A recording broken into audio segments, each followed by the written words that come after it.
My sister tried to take my daughter to fill her empty life, so I exposed her secret son and turned the tables with a truth she feared. I never thought that becoming a single mother would be the reason my family decided they wanted to steal my child from me, but here we are, and the betrayal runs deeper than I ever imagined possible. My name is Natalie Harper, and I'm 31 years old. I work as a child psychologist at a community center downtown, helping kids navigate their emotional worlds while trying to navigate my own complicated family dynamics. 4 years ago, I became a mother to the most beautiful little girl in the world, Emma. Her father disappeared the moment he found out I was pregnant, leaving me to raise her alone, but honestly, that turned out to be a blessing in disguise. Emma has these bright green eyes that light up when she laughs, and she's incredibly smart for a 4-year-old. She asks questions about everything, loves drawing pictures of our little apartment, and has this habit of singing herself to sleep every night. We've built a good life together, just the two of us. My salary isn't huge, but it's enough for a decent 2-bedroom apartment, good daycare, and all the books and art supplies a curious little girl could want. My family, however, has never quite accepted our situation. My parents, Robert and Margaret Harper, are old-school traditionalists who believe a child needs 2 parents and a perfect white picket fence to thrive. They live in a sprawling suburban house where appearances matter more than authenticity, and they've spent my entire adult life making subtle comments about my poor choices and difficult circumstances. Then there's my older sister Victoria, who's 36, and everything my parents always wanted in a daughter. She's a successful public relations director at a prestigious firm, married to a wealthy lawyer named David, and lives in a mansion that could house 3 families comfortably. The only thing missing from Victoria's perfect life is children, something that's become increasingly obvious as the years pass and her attempts at pregnancy continue to fail. For the past year, I've noticed Victoria taking an unusual interest in Emma. She started showing up at our apartment unannounced with expensive toys and designer clothes that Emma didn't need. She'd volunteer to babysit whenever I had evening work events, and she'd insist on taking Emma to fancy restaurants and amusement parks that were way beyond what a 4-year-old required for happiness. At first, I thought Victoria was just being a good aunt. Emma adored the attention, and I appreciated having someone in the family who seemed genuinely excited about spending time with my daughter. But there were little things that started making me uncomfortable. The way Victoria would correct Emma's grammar like she was her mother, how she'd buy Emma clothes and then suggest she keep them at Aunt Vicky's house for sleepovers, and most concerning of all, how she started encouraging Emma to call her Mama Vicky instead of just Aunt Victoria. When I gently mentioned that I preferred Emma stick to Aunt Victoria, my sister laughed it off. "Oh, Nat, don't be so sensitive. She's just showing affection. You should be grateful she has another maternal figure in her life." That comment should have been my first red flag, but I was too trusting to see what was really happening. 3 months ago, my parents invited me over for Sunday dinner, something they rarely did unless they wanted something. Emma was at a sleepover with her friend from daycare, so I went alone, thinking maybe we could have a nice adult conversation for once. The moment I walked into their formal dining room, I knew something was wrong. My parents were sitting at opposite ends of their mahogany table, and Victoria was there with David, all of them wearing expressions that looked like they were about to deliver bad news about someone's terminal illness. "Natalie," my father began in his most serious voice, "we need to have a family discussion about Emma's future." I sat down cautiously, already feeling my defensive walls going up. "What about Emma's future?" My mother cleared her throat delicately. "Darling, we've all been watching you struggle as a single mother, and we've been discussing what might be best for Emma as she gets older." "I'm not struggling," I said firmly. "Emma and I are doing just fine." Victoria leaned forward with what I now recognize as her practiced PR smile, the one she uses when she's about to deliver bad news to a client. "Nat, nobody's questioning your love for Emma, but we have to think practically about what kind of opportunities she'll have growing up in your current situation." My current situation? A single mother working a modest job, living in a small apartment, no father figure, David chimed in, speaking like he was reading from a legal brief. Studies show that children from stable 2-parent households have significantly better outcomes in terms of education, emotional development, and future success. I felt my temper starting to rise. Emma is perfectly happy and well-adjusted. She's hitting all her developmental milestones, she's social and creative, and she's surrounded by love. Love isn't enough, my mother said softly. Children need stability, structure, financial security. They need proper role models and educational opportunities. That's when Victoria delivered the punch that knocked the wind out of me. David and I have been talking, and we'd like to offer to adopt Emma. Officially, we could give her everything. Private schools, music lessons, travel opportunities, a beautiful home with her own playroom. She already loves spending time with us, and she started calling me Mama Vicky naturally. It would be a seamless transition. The room went completely silent except for the sound of my heart pounding in my ears. I looked around the table at my family. My parents nodding approvingly, David looking pleased with himself, and Victoria watching me with anticipation, like she'd just offered me the deal of a lifetime. You want me to give up my daughter? I said slowly, making sure I understood correctly. We want you to do what's best for Emma, my father corrected. This isn't about what you want, Natalie. This is about giving that little girl the best possible life. I am giving her the best possible life. I'm her mother. But you don't have to carry that burden alone anymore, Victoria said, reaching across the table like she was going to touch my hand. Emma could still see you all the time. You'd be like her favorite aunt, but she'd have the stability and opportunities that David and I can provide. I pulled my hand away before she could touch me. You're talking about stealing my child and calling it a favor. Don't be dramatic, my mother sighed. Nobody's stealing anything. We're talking about a loving family arrangement that would benefit everyone involved. Especially Emma. Especially Emma, or especially Victoria? The question hung in the air like a toxic cloud. Victoria's smile faltered for just a moment before snapping back into place. I resent the implication that this is about my needs, she said coolly. This is about a little girl who deserves better than hand-me-down clothes and a mother who works late 3 nights a week. That's when I realized this wasn't a spontaneous family discussion. This was a planned intervention. A coordinated attack designed to make me feel like a failure so I'd willingly hand over my daughter to the successful sister who'd always been the family favorite. I need to leave, I said, standing up from the table. Natalie, sit down, my father commanded in the voice he'd used when I was a child. We're not finished discussing this. Yes, we are. This discussion is over because there's nothing to discuss. Emma is my daughter, and she's staying with me. Think about what you're doing, Victoria called after me as I headed for the door. You're putting your own selfishness ahead of Emma's future. I stopped and turned around. No, Victoria. I'm putting my daughter's well-being ahead of your desperate need to be a mother.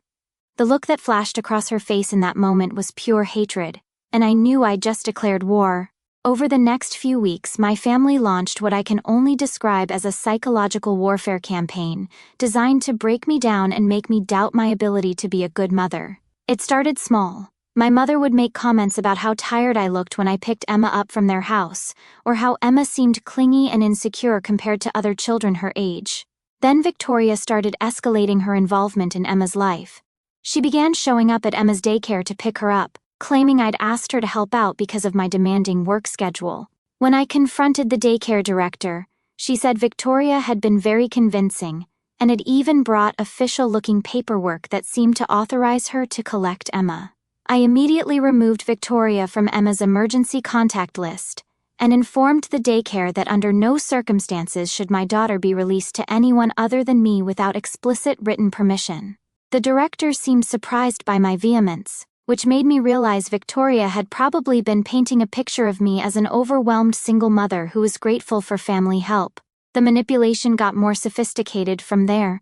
Victoria started taking Emma to child psychologists for evaluations during their weekend visits, claiming she was concerned about Emma's adjustment issues and wanted to make sure she was developing normally. When I demanded to see these reports, Victoria acted offended that I didn't trust her judgment as someone who only wanted what was best for Emma.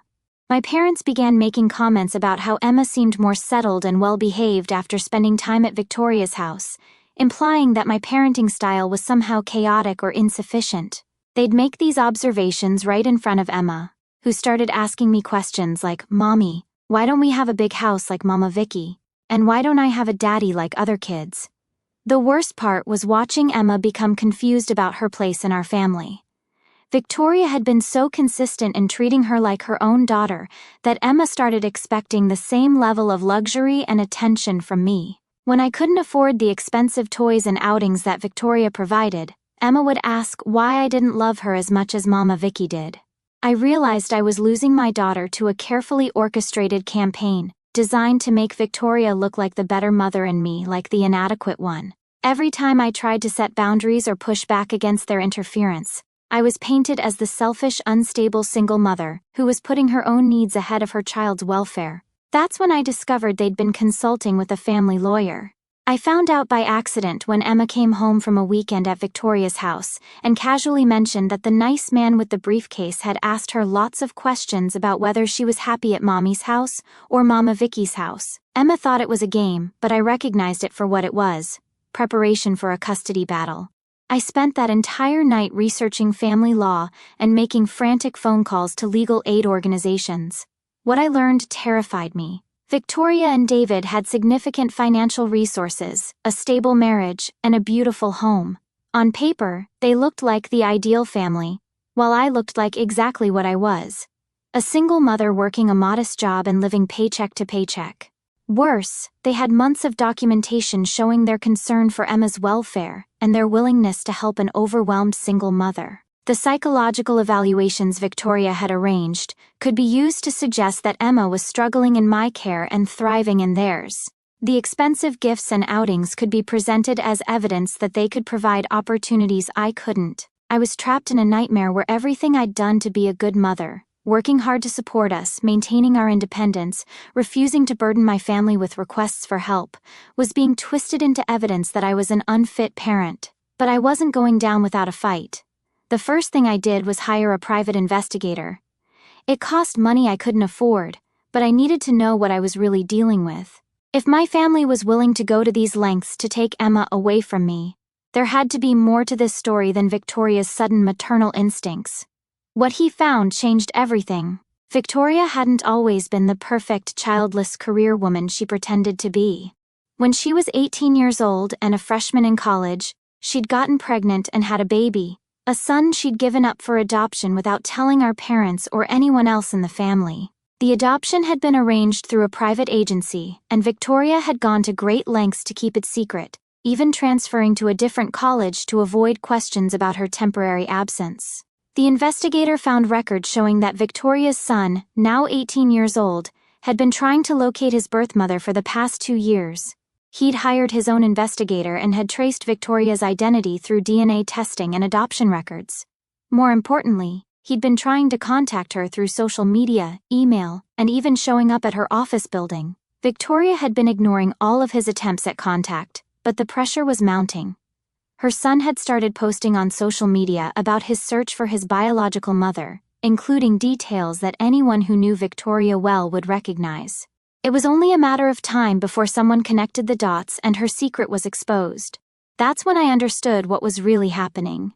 Victoria wasn't trying to adopt Emma out of love or concern for her welfare. She was trying to replace the child she'd given away and create the illusion of the perfect family she'd always presented to the world. Taking Emma would solve 2 problems. It would give her the child she desperately wanted, and it would maintain the facade that she'd never been pregnant before. The timing made sense too. Victoria's son had intensified his search efforts about 6 months ago, right around the time Victoria had started showing increased interest in Emma. She wasn't planning for Emma's future, she was planning her own damage control. But I had one more card to play, and it was going to destroy her perfectly constructed world. I reached out to Victoria's son through the investigator. His name was Marcus, and he was a college freshman studying engineering at a state university about 3 hours away. When I explained who I was and what was happening, he was eager to help. He'd been frustrated by Victoria's refusal to acknowledge him, and was ready to take more dramatic action to force a meeting. We arranged to have Marcus show up at my parents' house during their annual anniversary party, a big family gathering where all the relatives would be present, along with my parents' friends and neighbors. It was the kind of event where my family's reputation and image mattered most, which made it the perfect setting for maximum impact. The party was held on a Saturday evening in late October. The house was decorated with flowers and elegant lighting, and my parents had hired caterers to serve dinner to about 50 guests. Victoria and David were there, of course, playing the role of the perfect successful couple. Emma was staying with a friend for the night, which was fortunate because what was about to happen wasn't appropriate for a 4-year-old to witness. I arrived at the party with Marcus, introducing him to people as a family friend without explaining who he really was. Victoria noticed him immediately. There was no way she couldn't, since he looked exactly like her with dark hair and the same green eyes that ran in our family. I watched her face go pale as she tried to process what she was seeing. For the first hour, I let the tension build. Victoria kept stealing glances at Marcus, clearly trying to figure out if he was who she thought he was. She attempted to approach him several times, but I made sure to intercept and steer conversations in different directions. I wanted her to be absolutely terrified before I made my move. Finally, during the toasts and speeches portion of the evening, I stood up and asked for everyone's attention. "I'd like to say something about family," I began, my voice carrying clearly across the decorated living room, "about the importance of honesty, and taking responsibility for our choices, and what it really means to be a parent." I could see Victoria frantically shaking her head at me from across the room, but it was too late to stop what was coming. "Some of you know that my family has been pressuring me to give up custody of my 4-year-old daughter Emma. They believe that my sister Victoria and her husband would be better parents than I am, since they can provide more financial opportunities and a more stable home environment." The room was dead silent now, with people looking uncomfortable about the family drama being aired in public. "What you don't know is that Victoria has been systematically manipulating my daughter's emotions, consulting with lawyers to build a custody case against me, and using her resources to make me look like an unfit mother." Victoria stood up abruptly. "Natalie, stop this right now. You're embarrassing yourself and this family." "You're right, Victoria. This is embarrassing, but not for the reasons you think." I turned to face Marcus, who was standing near the fireplace looking nervous but determined. "Marcus, would you like to introduce yourself to your biological mother?" The impact was immediate and devastating. Victoria's face went white as a sheet, and she actually swayed on her feet like she might faint. David looked confused until Marcus stepped forward and explained exactly who he was and why he'd been trying to contact Victoria for 2 years. The room erupted in shocked whispers and gasps. My parents looked like they'd been hit by lightning, and several relatives started talking at once, trying to understand what was happening. "That's right," I continued, my voice getting stronger. "The sister who's been telling everyone I'm an unfit mother gave birth to a child when she was 18 and abandoned him without a word. She's spent the last 18 years pretending it never happened, lying to her husband, lying to our parents, and lying to everyone who thought they knew her." Victoria finally found her voice. "You have no right to do this. This is private family business." "Private family business?" I laughed, but there was no humor in it. "Like the private family business of trying to steal my daughter? Like the private family business of having me evaluated by lawyers and psychologists without my knowledge? You made this public the moment you decided to destroy my life to cover up your own lies." Marcus stepped forward, his voice shaking with emotion. "I just wanted to know my mother. I just wanted to understand why she gave me away. For 2 years I've been trying to reach out, and she's ignored every single attempt. I have a right to know where I came from." David was staring at his wife like he'd never seen her before. "Victoria, is this true? You had a child and never told me?" Victoria's perfect composure was completely shattered. "David, I can explain." "Explain what? That you've been lying to me for our entire relationship? That you've been trying to adopt someone else's child to replace the one you gave away?" The party had descended into complete chaos. My parents were trying to get people to leave while simultaneously demanding explanations from Victoria. Relatives were taking sides and arguing about who knew what when. The carefully orchestrated image of family harmony was crumbling in real time. But I wasn't finished yet. "Here's what's really disgusting about this whole situation," I said, raising my voice to cut through the noise. "Victoria didn't want to adopt Emma because she thought it would be best for Emma. She wanted Emma because she was desperate to maintain the lie that she'd never been pregnant before. She was willing to destroy my relationship with my daughter, traumatize Emma with a custody battle, and tear apart our entire family just to keep her secret safe." Victoria was crying now, mascara running down her cheeks as she tried to salvage some dignity. "I was 18 years old. I made a mistake. I was scared and alone, and I thought adoption was the best choice." "Being scared and 18 is understandable," I replied. But you're 36 now and you've spent the last 6 months systematically trying to steal my child to cover up your past. That's not a mistake. That's manipulation and cruelty. Marcus looked at Victoria with a mixture of hurt and anger. I don't care that you gave me up for adoption. My adoptive parents are wonderful people and I had a good childhood. But I needed medical history. I wanted to understand my heritage, and I hoped maybe we could have some kind of relationship. Instead, you pretended I didn't exist and tried to replace me with someone else's child. The truth of his words hit everyone in the room. This wasn't just about a secret pregnancy. It was about a woman so ashamed of her past that she was willing to destroy multiple lives to avoid facing it. David was gathering his keys and heading for the door. I need time to process this, Victoria. Don't come home tonight. Victoria's carefully constructed world was collapsing around her.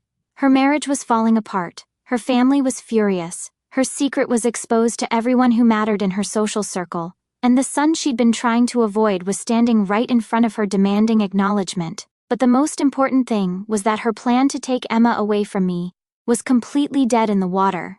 No court in the world would award custody to a woman who'd just been exposed as a manipulative liar, willing to traumatize a child for her own selfish purposes. My parents approached me as the last of the party guests were leaving, their faces grave with embarrassment and anger.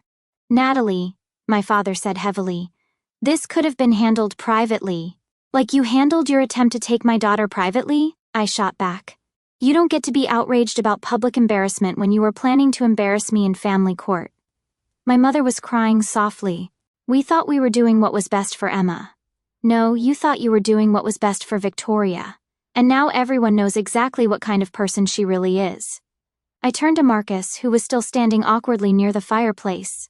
I'm sorry you had to be part of this, but I'm glad you finally got to meet your biological family, even under these circumstances. He nodded gratefully. Thank you for giving me the chance. I never wanted to hurt anyone. I just wanted answers. Victoria was sitting alone on the couch, mascara stained and defeated. For a moment, I almost felt sorry for her. Then I remembered how she'd manipulated Emma, how she'd tried to turn my own daughter against me, and how she'd been willing to destroy my life to protect her secret. Victoria, I said, my voice calm and steady. If you ever come near my daughter again, if you ever try to contact her or influence her or interfere in our lives in any way, I will make sure everyone knows exactly what kind of person you are. Your reputation, your career, your social standing, all of it will be gone. She looked up at me with red, swollen eyes. She's my niece, I love her. No, you don't. You love the idea of her. You love what she could do for your image. But love doesn't involve manipulation and lies and trying to separate a child from her mother. I gathered my purse and headed for the door, pausing only to address the room one final time. Emma and I will be just fine on our own. We don't need anyone's approval or financial support or fake concern. We have each other, and that's enough. The aftermath of that night was exactly what I'd expected and hoped for. Victoria's marriage ended within a month. David couldn't trust someone who'd lied about something so fundamental for their entire relationship.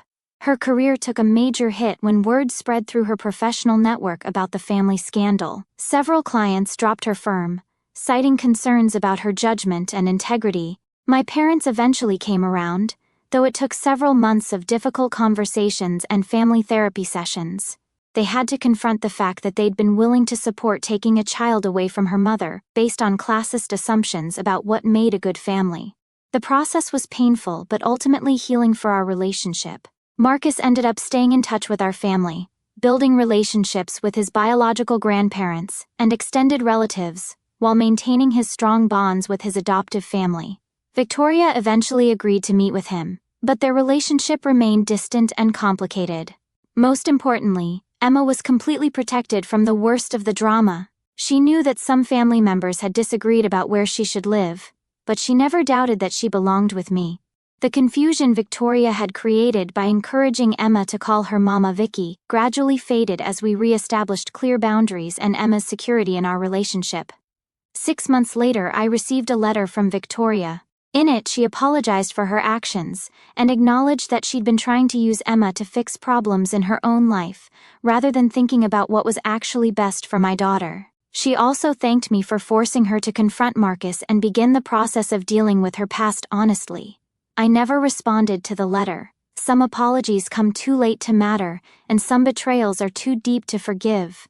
Victoria had been willing to traumatize my child and destroy my life to protect herself, and that's not something I could ever forget or excuse. But I did learn something valuable from the experience. I learned that sometimes the people who claim to love you the most are the ones who are most willing to control and manipulate you. I learned that family loyalty can't be used as an excuse for abuse or cruelty. And I learned that protecting my daughter and myself sometimes means being willing to stand up to people who have more money, more power, and more social influence than I do. Emma is 7 now, thriving in school and completely secure in our little family of 2. We've moved to a different city where I found a better job and where we could start fresh without the weight of family drama following us around. Emma has friends, hobbies, and dreams of her own. And she's never once asked me why we don't have more money, or a bigger house, or a traditional family structure. She knows she's loved, she knows she's safe, and she knows that nobody will ever be able to take her away from the mother who has always put her first. That's worth more than all the money and status symbols in the world. I don't regret exposing Victoria's secret, even though it caused pain for everyone involved. Sometimes the truth hurts, but lies hurt worse in the long run. Emma deserved to grow up with a mother who chose her every single day, not with people who saw her as a solution to their own problems.